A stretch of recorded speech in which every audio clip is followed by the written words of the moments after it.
de bende. Bizim olduğumuz yerde bir Allah'ın kulu zarar görmez. Biz başlar, biz bitirir, biz seçer, biz vazgeçeriz.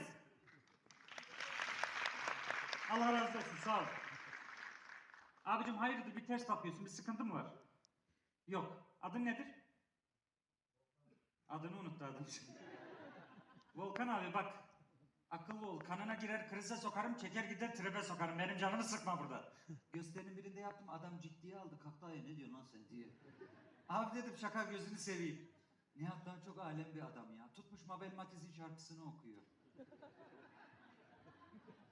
Ne antidepresandı değil mi? Mabel Matiz'in hayattayken kemikleri sızladı. Yani adamın belki psikolojimize iyi gelir diye yazdığı bir şarkı nasıl daha fena depresyona sokar, onu da görürüz. Gitme buradan, sen olmadan ben asla yaşayamam. Kesmiyor ne ilaç ne antidepresan. Abi bana 2 tane sanat sesi kurban. Sağ olun.